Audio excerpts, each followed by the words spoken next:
Fascist Hasina সরকারের প্রচুর টাকা আছে, লবিং ক্যাপাসিটি আছে, আমাদের সাথে শত্রুভাবাপন্ন দেশ আছে। আমাদেরকে এমনভাবে বিচার করলে হবে না যে তীব্র প্রশ্ন উঠতে পারে। প্রশ্ন তারা তুলবে, এক মাস দিয়েছে। তারপর বললাম যে কিছু কিছু লোক দেখি লেখে যে ওনারা যে আসামি যারা আছে তাদের কারো হাত করা নাই, তারা বেশ হাসি খুশি চেহারা। তখন আমাকে তাজুল বলল, স্যার ওইখানে যে জামাত ইসলামের লিডারদের বিচার হয়েছিল সেই তো তাদের কাউকে হাত করা হয়নি।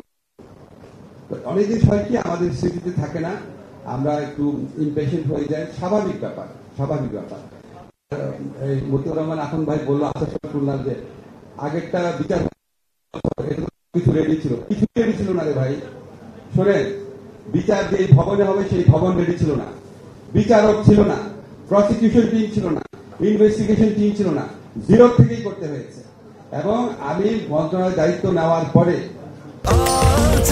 স্বাস্থ্যকর অল টাইম হানিকম, সব সময় অল টাইম হেলদি লাইফ। আইন সংস্কার করতে হয়েছে, আইন সংস্কারটা পরে করেছি।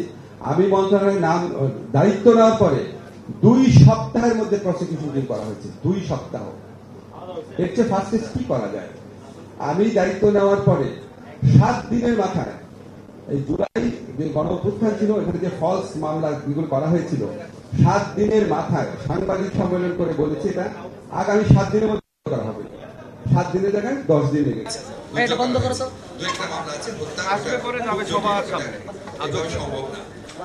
এখানে হয় কি, অন্য এন্ডে থাকলে ধরেন আমি যখন অ্যাক্টিভিস্ট ছিলাম, যখন সরকারে ছিলাম, আমিও সবসময় বলতাম এটা হচ্ছে না কেন, এটা হচ্ছে না কেন, এই হচ্ছে না কেন প্রশ্নগুলা থাকা উচিত। থাকলে আমি উত্তরটা পাই, মানুষের মনে কনফিউশন দূর হয়।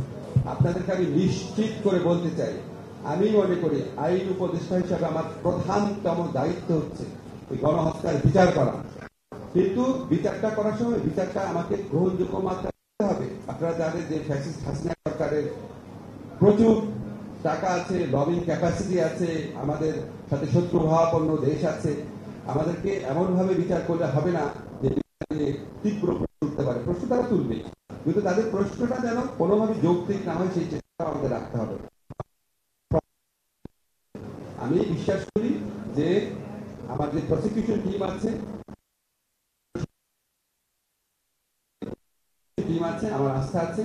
আমি আস্তে আস্তে সাথে একজন কথা বলছিলাম সারাক্ষণ। এই আমাদের জুলাই গণ অভ্যুত্থানে অন্তত 3টা আছে, একটা হচ্ছে বিচার, একটা হচ্ছে সংস্কার, একটা হচ্ছে নির্বাচন। বিচারটা মূলত আমাদের মন্ত্রণালয়ের দায়িত্বে। এখানে